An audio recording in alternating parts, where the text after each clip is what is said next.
Colonel Ryan Stone wasn't a man who believed in coincidences. 15 years in Delta Force had taught him that patterns always revealed themselves if you looked hard enough. The signs had been there for months. Allison's increasingly brief phone calls, the vague excuses about why she couldn't video chat, the way she'd stopped asking when he was coming home.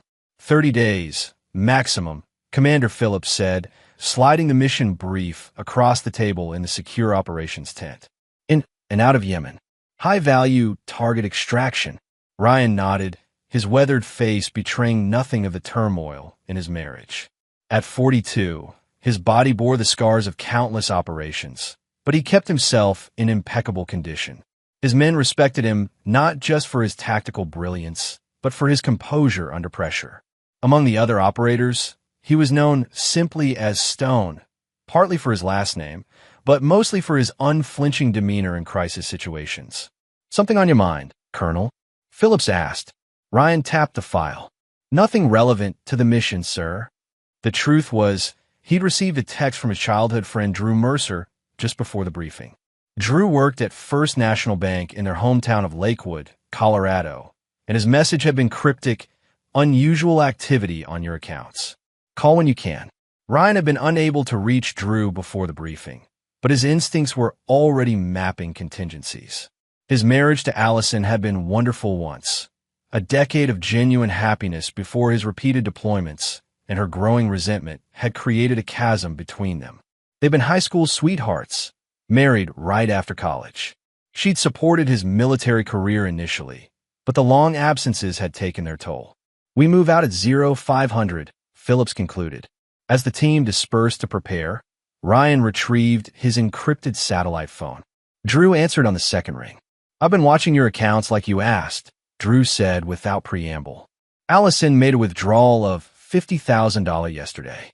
She's been making regular withdrawals of $5,000 to $10,000 for the past 3 months." Ryan had asked Drew to keep an eye on the accounts 6 months ago, when he'd first noticed discrepancies in their finances. "Is she withdrawing from the joint account?" "Yes, but she hasn't touched the others." "She doesn't know about them, I assume?" "No." Ryan had opened separate accounts 2 years ago when he'd first suspected something was wrong. The military had taught him to always have contingency plans. "Thanks, Drew. I need another favor." "Name it." "I want you to prepare paperwork transferring ownership of the cabin to my sister Lauren." Ryan's grandfather had left him a cabin in the mountains, a property that wasn't part of his marriage assets since it was inherited. "And I need you to courier new account cards to the address I gave you." "Already done. Lauren can sign tomorrow." Drew hesitated. "Ryan, I'm sorry, but there's more. Ben Wallace came into the bank with her last week. They seemed close." Ryan closed his eyes briefly. Ben Wallace. His neighbor, a pharmaceutical sales rep who drove a red Corvette and always had a ready smile. A man who had dined at their table numerous times during Ryan's brief periods at home. "I appreciate the intel," Ryan said evenly. "What are you going to do?" Ryan checked his watch. "First, I'm going to Yemen to extract a high-value asset. Then I'm coming home to extract myself from a toxic situation." After ending the call, Ryan accessed his personal email. There was a message from his private investigator, photos of Allison and Ben entering hotels, having intimate dinners, shopping for furniture together. The most recent photos showed Ben's car parked in Ryan's driveway overnight, while Ryan was supposedly deployed. With methodical precision, Ryan drafted emails to his lawyer, financial advisor, and security company. He authorized specific actions to be taken in his absence. Then he composed one final email to his sister Lauren with instructions about the cabin and a storage unit he'd rented 6 months ago, already filled with the personal possessions he truly valued. As he prepared for the mission, Ryan's mind was already executing a different operation, one that would secure his future and ensure that betrayal carried consequences. Chapter 2. The Email. The Yemen extraction had gone sideways almost immediately. Bad intelligence had placed their target in a compound crawling with hostiles. Ryan's team had sustained casualties, though they'd ultimately succeeded in retrieving both the primary target and his family. Ryan himself had taken a bullet through his shoulder, though he'd continued to command the operation without faltering. 3 weeks into what was supposed to be a month-long deployment, Ryan was lying on a cot in a field hospital when Phillips brought him a satellite phone. Call from stateside, Phillips said, his expression carefully neutral. Seems important. It was Drew again. I wanted to call before you checked your email. Allison emptied the joint account yesterday, all $418,000. She left exactly $5. Ryan's expression didn't change. The other accounts? Untouched. She doesn't know about them. And the cabin paperwork? All transferred to Lauren, as you requested. The deed recording happened yesterday. Ryan nodded. Thank you. After hanging up, Ryan used the phone to check his email. There was time-stamped 4 hours ago. Ryan, I don't know when you'll get this, but I can't do this anymore. The distance, the secrets, the constant fear, it's too much. I've filed for divorce. The papers will be waiting when you return. I've taken my fair share of our joint account to start my new life. I've also decided to stay in the house until it sells. It's half mine, after all. I hope someday you'll understand that we both deserve happiness. Mine is with Ben now. He understands me in ways you never tried to. Allison. Ryan read the email twice, memorizing every word, every justification. Then he typed a single word in response. Understood. He handed the phone back to Phillips. I need to be on the next transport back to the States. Your wound is not mission critical. My presence at home, however, is time sensitive. Phillips studied him. Family emergency? You could say that. Ryan's voice was calm, but his eyes had taken on the cold focus his team recognized from their most dangerous operations. 24 hours later, Ryan was on a military transport plane heading back to Colorado. During the flight, he reviewed the contents of an encrypted file on his tablet, the results of 6 months of quiet investigation and preparation. There were financial records, surveillance photos, account numbers, property deeds, and recordings, all meticulously organized. Upon landing at Peterson Air Force Base, Ryan was met by Lauren, his younger sister. At 38, she shared his strong jawline and analytical mind, though she'd channeled hers into becoming a corporate attorney instead of a military career. How bad is it? She asked as they drove toward Lakewood. Calculated betrayal, Ryan replied, but not unanticipated. Lauren glanced at him. The cabin transfer is complete. I've moved the items from your storage unit there, as requested. And the security upgrades? Installed last week. Full surveillance system with remote access, as well as the physical upgrades you specified. Ryan nodded. She doesn't know I'm back yet. No, but Ryan. Lauren hesitated. Ben Wallace has moved in. Your neighbors called me. I'm aware. Ryan's voice was eerily calm. It's actually more convenient this way. Lauren knew her brother well enough to recognize the dangerous edge in his voice. What are you planning to do? Ryan's smile didn't reach his eyes. I'm going to say hello to my wife. Chapter 3. Foundations of Vengeance. Ryan didn't go directly to the house. Instead, he headed to Drew's office at First National Bank. Drew had been his friend since 3rd grade, and while their paths had diverged, Drew into finance, Ryan into the military. Their loyalty had remained constant. Drew was waiting with a thick folder of documents. Everything you asked for, he said, sliding the folder across his desk. Account statements, withdrawal records, and the property assessments. Ryan reviewed the documents, noting that Allison had been systematically withdrawing cash for nearly a year. The pattern suggested planning, not impulse. She's been calculating this for a long time, Ryan observed. Drew nodded. There's more. Ben Wallace quit his job 3 weeks ago, and they've been looking at properties in California. Ryan raised an eyebrow. Investment properties? No. Residences. Expensive ones. Ryan tucked the folder into his bag. I need to access the safe deposit box. In the bank vault, Ryan opened the box he'd maintained for 5 years. Inside were several passports, cash in various currencies, memory cards, and a small recording device. He took everything except one passport and half the cash. The foundation is already laid, he told Drew as they walked out. Now I just need to set the first charge. His next stop was the office of Patricia Nordstrom, the best divorce attorney in Colorado. Ryan had first consulted her 6 months ago, when his suspicions had solidified into certainty. Patricia greeted him with professional efficiency. I was expecting your call, though not quite so soon.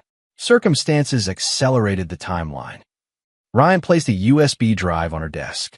Everything is here. Financial records, evidence of infidelity, and documentation of assets acquired prior to the marriage. Patricia plugged in the drive. You've been thorough. I believe in preparation. She studied him. Most clients come to me emotional, unprepared. You're different. I've never believed in fighting battles without reconnaissance and strategy. Ryan leaned forward. I want this handled precisely according to the plan we discussed. No deviations. Understood. And the house. I'll handle that personally. After finalizing the legal strategy, Ryan drove to a modest hotel on the outskirts of town and checked in under a name that wouldn't raise flags in Allison's circle. He showered, changed the dressing on his wound, and opened his laptop. The security system he'd installed at the house, ostensibly for Allison's protection during his deployments, gave him complete access to cameras covering every approach to the property, as well as monitoring systems for the electrical and water utilities. He hadn't placed cameras inside. That would have been a step too far, but he didn't need them. Through the external cameras, Ryan watched as Allison and Ben returned to the house, groceries in hand, laughing. Ben carried the bags with a proprietary air, using Ryan's house key to unlock the front door. Ryan's expression remained impassive as he activated the second phase of his plan.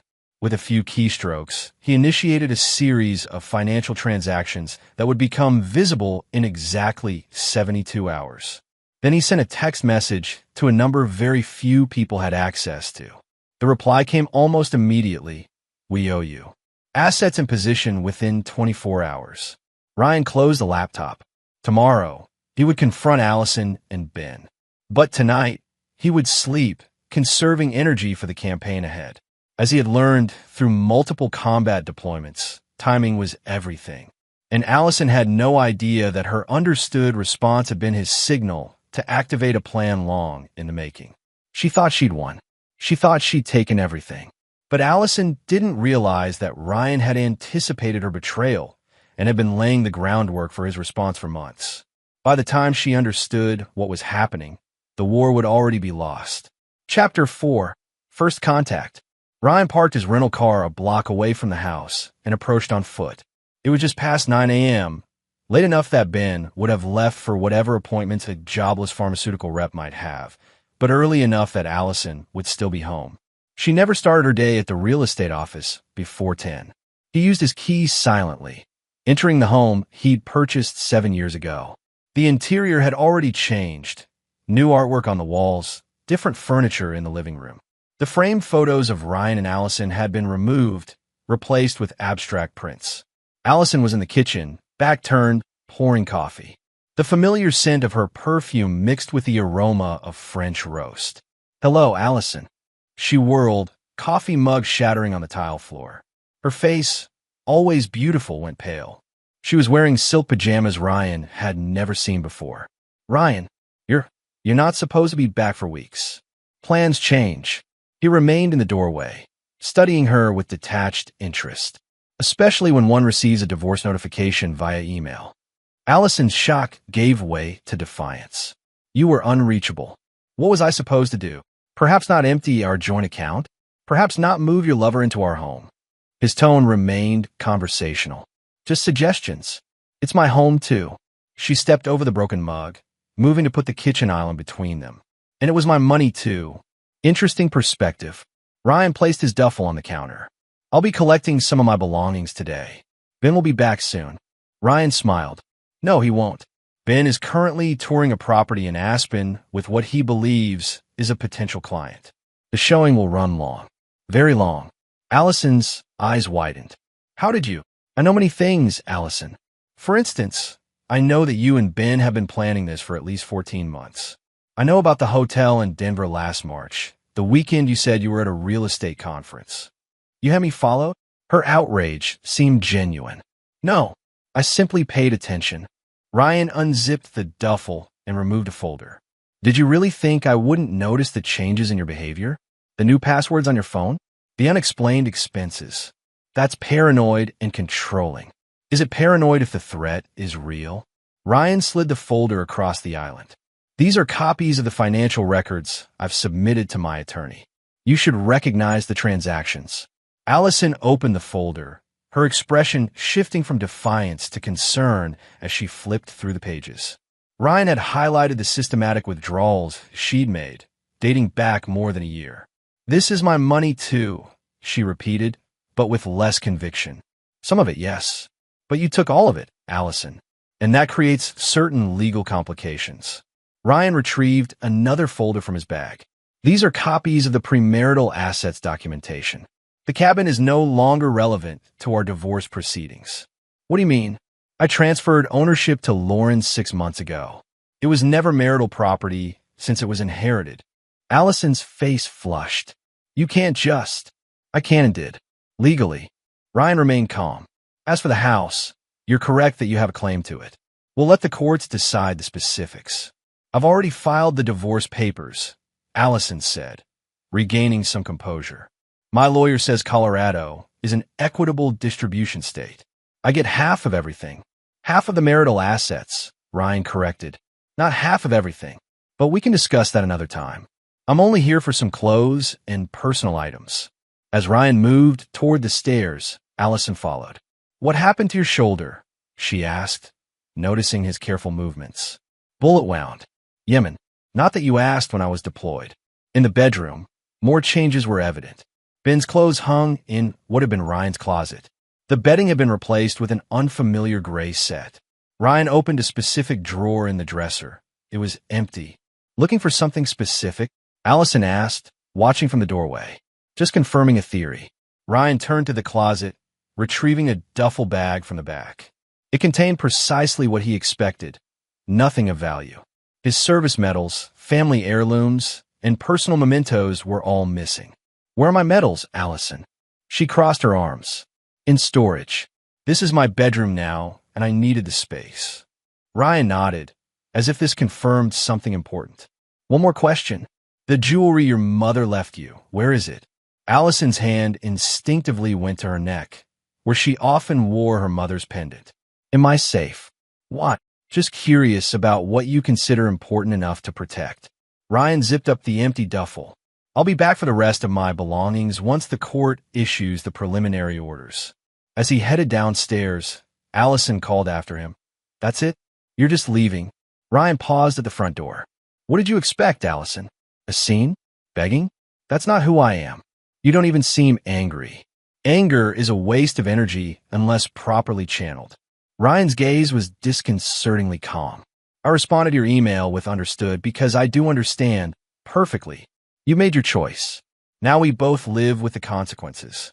The statement hung in the air between them, its full meaning not yet clear to Allison. As Ryan walked to his car, he made a call. "Phase 1 complete," he said when the line connected. "Initiate Phase 2. Chapter 5. The Pieces Move." Over the next 72 hours, Ryan operated from a suite at the Brown Palace Hotel in downtown Denver. The historic hotel offered the privacy and security he required, along with proximity to the financial and legal resources he needed to access. From this command center, Ryan coordinated with a network he'd spent years developing. His military career had connected him with people who possessed very specific skill sets, people who owed him favors. Milo Pearson was one such individual. A former NSA analyst who now worked in private cybersecurity, Milo had been part of a hostage extraction in Syria 3 years ago. Ryan had led the team that brought him home. "Everything is in place," Milo reported via secure video call. "The digital breadcrumbs are laid. When anyone like, say, a divorce attorney, starts digging into their finances, they'll find exactly what you specified. Timeline. The records are already in the system. They'll withstand moderate scrutiny, though the forensic accountant might eventually spot inconsistencies." Ryan nodded. By then, it won't matter. His next call was to Diane Baxter, a real estate attorney with whom he'd consulted 6 months earlier. "The title company found the lien," Diane confirmed. "It's now flagged in the system. They can't sell the house without clearing it. And the lien holder? Offshore corporation, as you specified. Very difficult to contact or negotiate with." The third call was to Tomas Ruiz, a former Marine who'd served with Ryan in his first deployment and now work for a private security firm. We've had eyes on both targets for 48 hours, Tomas reported. Wallace meets regularly with a man named Vincent Lowry, 4 meetings in 2 days. Lowry, Ryan made a note. Background, former hedge fund manager. Lost his license 3 years ago for securities fraud. Currently runs a financial consulting business. Ryan processed this information. Stay on them. I want to know everyone they meet with, especially if they visit any banks or financial institutions. While his network gathered intelligence, Ryan met with Patricia Nordstrom to advance the legal strategy. Allison's attorney has requested a full financial disclosure. Patricia informed him. They're particularly interested in your military benefits and any offshore accounts. Predictable. What's your assessment of her legal team? Gregory Winston. Aggressive, effective, but not particularly detail-oriented. You tend to go for broad strokes rather than precision. Ryan smiled slightly. That works in our favor. File the counter-disclosure as we discussed, with all the documentation I provided, including the transactions showing her systematic withdrawals, especially those, and make sure to include the mysteriously depleted joint account. On the 3rd day, Ryan received a text from Drew. I just tried to access one of your private accounts. System flagged unauthorized attempt. Ryan was not surprised. Allison had always been resourceful. He texted back, proceed with lockdown protocol. That evening, he drove to a nondescript office building in a commercial district.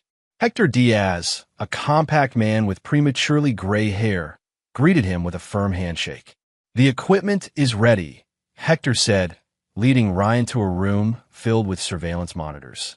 Hector had been part of Ryan's team for 5 years before retiring to start a security consulting business. On the screens, Ryan could see various views of his house, along with a map showing GPS locations for 2 moving dots. This one is Allison's car, Hector explained, pointing to one dot. And this one is Wallace's. The tracking devices are military-grade, virtually undetectable. Audio. Hector handed Ryan tablet. Everything from the house security system is feeding to this.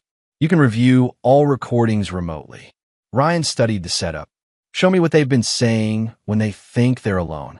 Hector pulled up a recording from the previous evening. Ben and Allison were in the kitchen, drinking wine. Once the divorce is final, we'll have enough to start fresh in California, Ben was saying. The market there is much better for the business we want to build. Ryan's being surprisingly cooperative, Allison replied. It's almost unsettling. I expected him to fight this. Maybe he just knows he can't win. Ben's voice was smug. And hey, by the time everything's settled, our other project with Vince should be paying dividends. Ryan had heard enough. What about the cabin surveillance? Hector switched to different feeds, showing the exterior of Ryan's mountain property. All set. Motion detection, night vision, cellular backup. If anyone approaches within 50 yards, you'll know about it. As Ryan left, Hector asked, Do you need anything else? My team is standing by. Not yet. Ryan's expression was coldly determined. But soon, they're starting to make mistakes. On his way back to the hotel, Ryan received a call from Patricia. Allison's attorney is requesting an emergency hearing. They're claiming you've hidden assets and are asking for a temporary freeze on all accounts. Perfect, Ryan said. That's exactly where we want them. You want them to freeze your accounts? Patricia sounded skeptical. I want them focused on the wrong battlefield, Ryan replied. While they're looking at the financial front, they won't see what's coming from the other direction. Chapter 6, The Leverage. 1 week after Ryan's return to Colorado, the first major confrontation occurred in the judge's chambers at the county courthouse. Ryan, accompanied by Patricia, arrived 15 minutes early. Allison and her attorney, Gregory Winston, entered just before the scheduled time. Allison had chosen to present herself as the wronged wife, dressed conservatively in a navy suit with minimal jewelry. Her expression faltered briefly when she saw Ryan's calm demeanor. Judge Martha Sandoval was known for her no-nonsense approach to divorce proceedings. She reviewed the emergency petition with obvious impatience. Mr. Winston, your petition alleges that Colonel Stone has hidden marital assets. What evidence supports this claim? Winston, a florid man with an aggressive courtroom style, launched into his presentation. Your Honor, my client's husband emptied multiple accounts immediately before the divorce filing.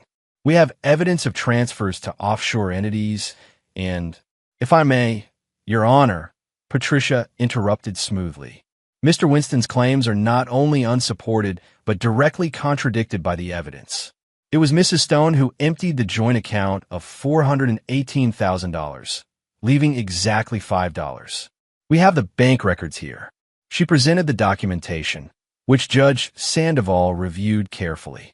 Furthermore, Patricia continued, Colonel Stone has provided full financial disclosure, including his military benefits and all accounts. It appears Mrs. Stone is projecting her own financial misconduct onto her husband. Winston blustered.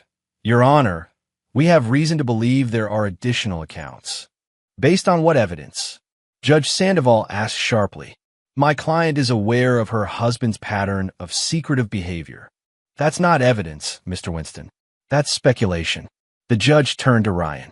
Colonel Stone, do you wish to address these allegations? Ryan stood. Your Honor, I provided complete financial records.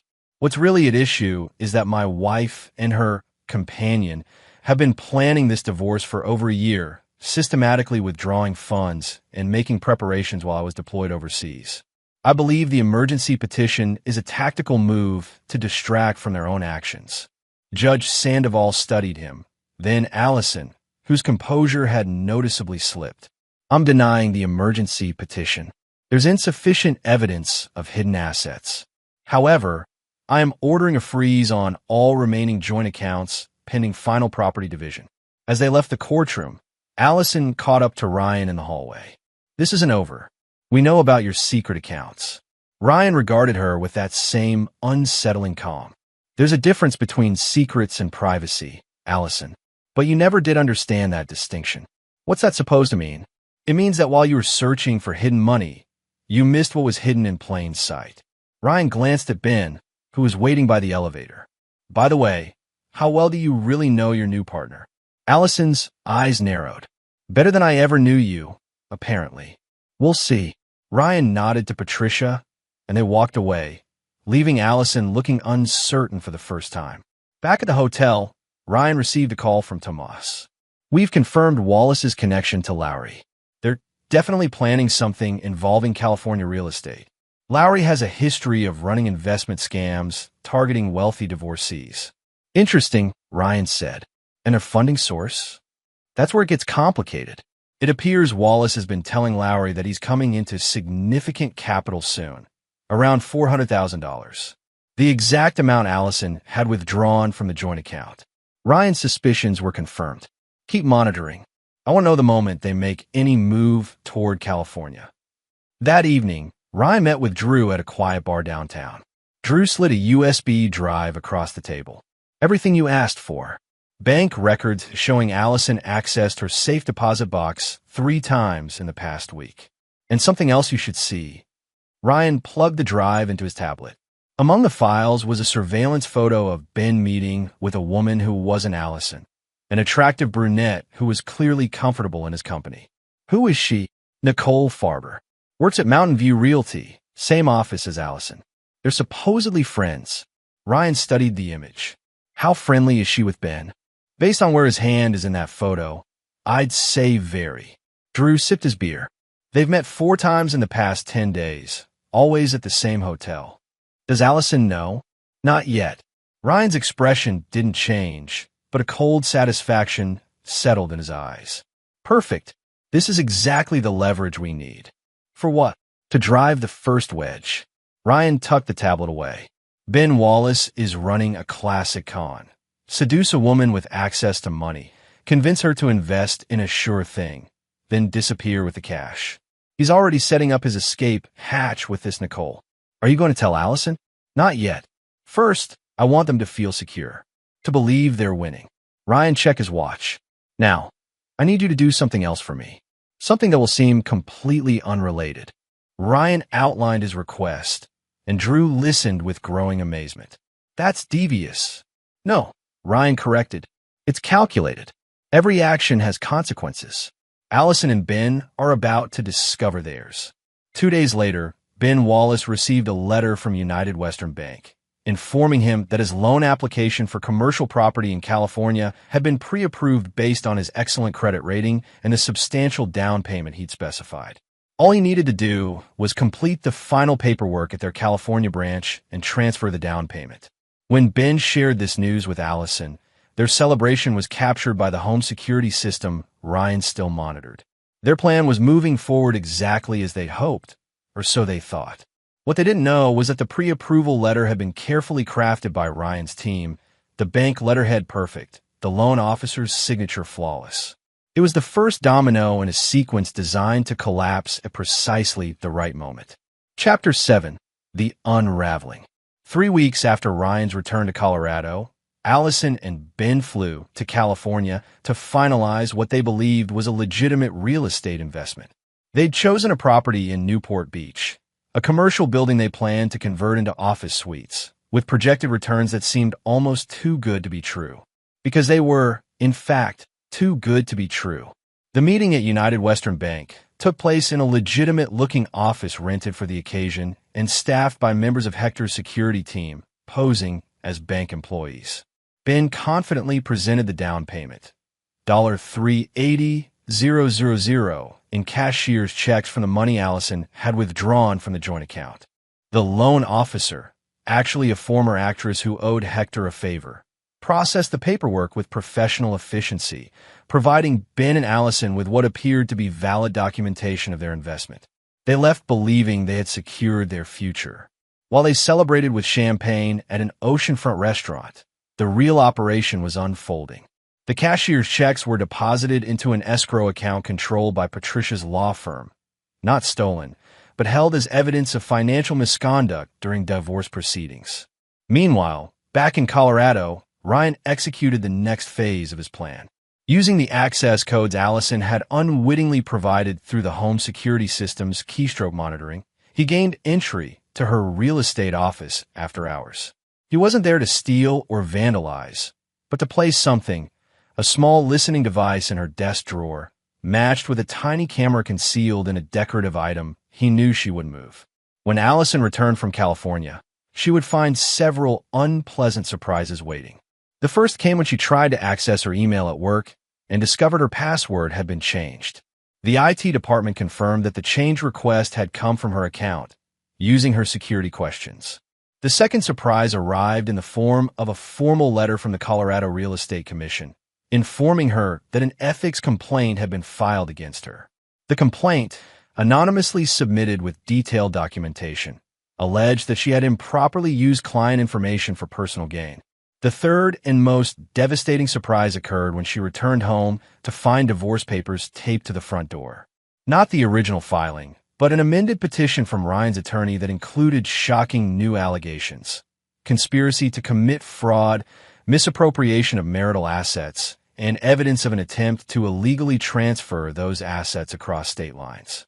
Attached to the petition were copies of the very documents she and Ben had signed in California, along with surveillance photos of them at the fake bank. Allison frantically called Ben, who had remained in California for what he claimed was a meeting with potential clients. "Ben, we're in serious trouble," she said, her voice shaking. "Ryan knows everything about California. He has copies of the paperwork, photos of us at the bank, everything." "That's impossible," Ben insisted. "Nobody knew about this except us and Vince." "Well, someone knew, and now I'm being accused of fraud." "Just calm down," Ben said. "We haven't done anything illegal. We were investing our own money." "No, Ben. It was marital assets. Money from my joint account with Ryan. Money that legally should have been frozen until the divorce was finalized." Allison's panic was growing. "This could cost me my real estate license. I could face criminal charges. Look, I need to sort some things out here. I'll be back tomorrow, and we'll figure this out." But Ben didn't return the next day, or the day after. His phone went straight to voicemail. His clothes remained in the closet, but his passport was gone from the drawer where Allison had seen it. What Allison didn't know was that Ben had received his own surprise in California. Photographs of himself with Nicole Farber, along with a USB drive containing recordings of him discussing his real plans. In one particularly damning recording, Ben told Vincent Lowry that he intended to cash out once the money is secured and disappear to Mexico without Allison. Ben didn't realize that Vince had been working for Ryan for weeks, ever since Ryan's team had discovered the connection and approached Lowry with a simple choice: cooperation or exposure of his previous frauds to his probation officer. Abandoned and desperate, Allison tried to access the money she'd transferred to California, only to discover that the account number she'd been given led nowhere. The bank itself was legitimate, but the specific branch they'd visited didn't exist. It was at this lowest point that Allison received a text from Ryan, my attorney's office. Tomorrow, 10 a.m. Chapter 8, The Revelation. The law offices of Nordstrom and Associates occupied the top floor of a sleek downtown building. Allison arrived 10 minutes early, her usual confidence shattered. The receptionist directed her to a conference room where Ryan waited alone, reviewing documents. He looked up as she entered. "Thank you for coming." Allison remained standing. "Did I have a choice? You've destroyed my life." "No, Allison, you destroyed your own life. I simply ensured you experienced the consequences. This is revenge. This is justice." Ryan gestured to the chair across from him. "Please sit.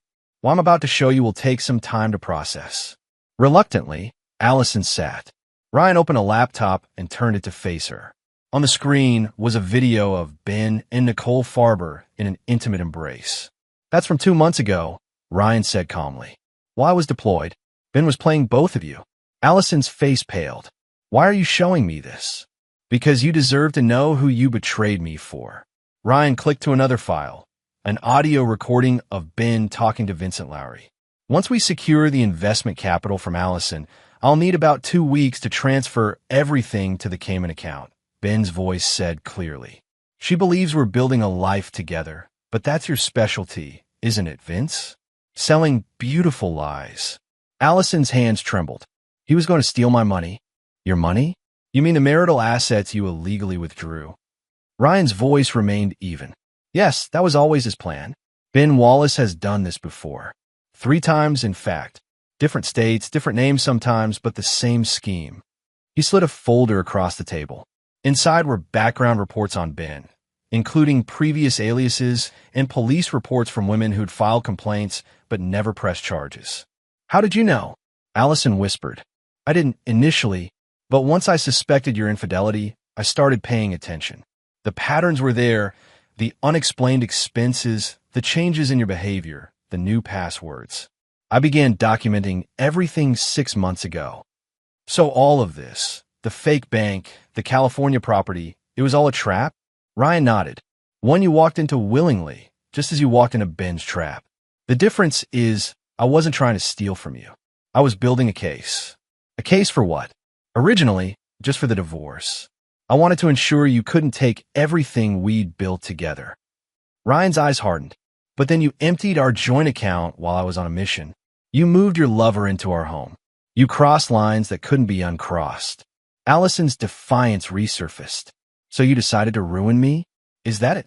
"No, I decided to let you ruin yourself." Ryan opened another file on the laptop, the ethics complaint filed with the Real Estate Commission. "This wasn't my doing. This came from Nicole Farber. Apparently, she discovered that Ben was involved with you at the same time, and she didn't take it well." "Nicole filed the ethics complaint? But she's my friend." "Evidently not." Ryan closed the laptop. "Here's where we stand, Allison. The money you withdrew is being held in escrow. Ben has disappeared, probably to Mexico. Your professional reputation is in jeopardy, and the divorce proceedings have barely begun." Tears welled in Allison's eyes. "What do you want from me?" "A clean break. No more games, no more lies." Ryan pushed a new set of documents across the table. "These are revised divorce terms. You keep your separate property, your car, your personal belongings, your jewelry. I keep mine, including the cabin. We sell the house and split the proceeds.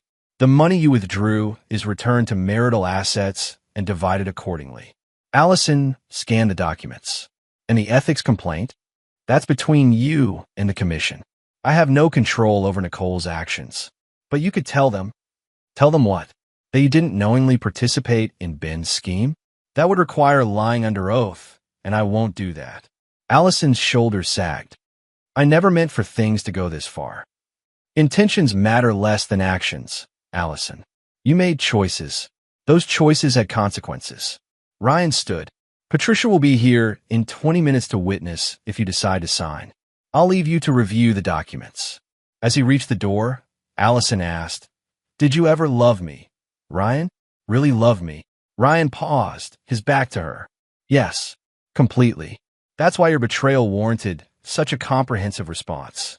He left her alone with the documents and her regrets. Chapter 9. Ashes and Steel. 6 months after the confrontation in Patricia's office, Ryan stood on the deck of his cabin, watching a summer storm approach across the mountains.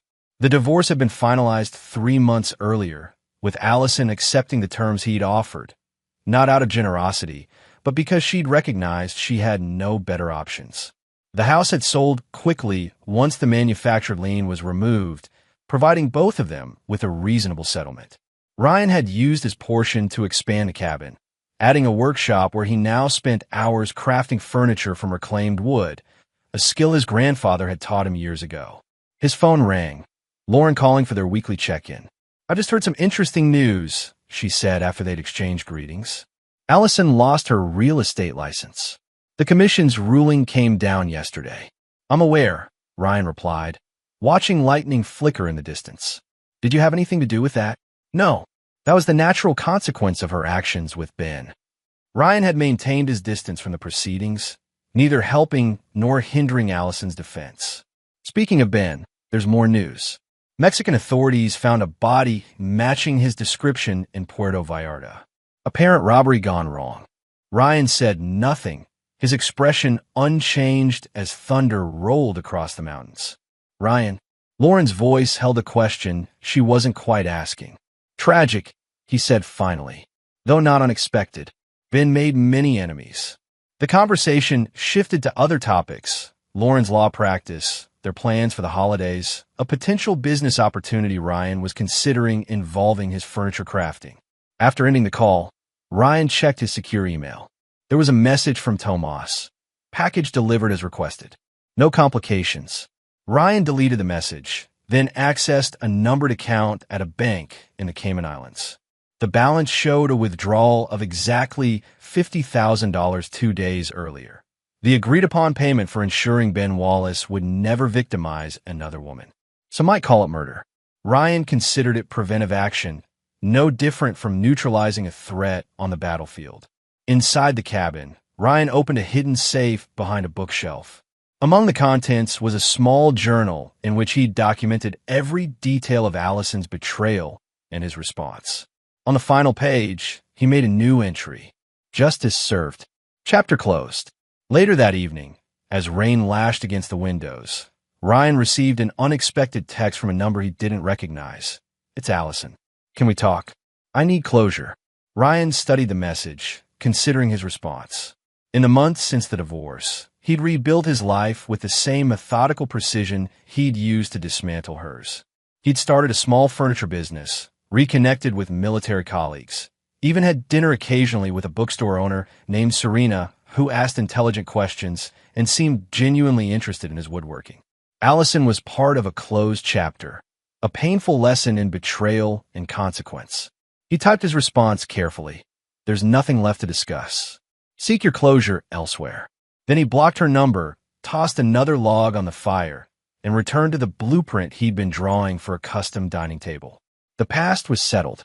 The future was his to build, one precise measurement at a time. In the distance, lightning struck a dead tree, splitting it from crown to root. Ryan watched the brief, brilliant illumination without emotion. Some things, once broken, were meant to stay that way. And there you have it. Another story comes to an end. What did you think? I'd love to hear your thoughts in the comments below. If you enjoy this story, consider joining our community by subscribing. It means the world to us. For more stories like this one, check out the recommended videos on screen. And I'll see you there.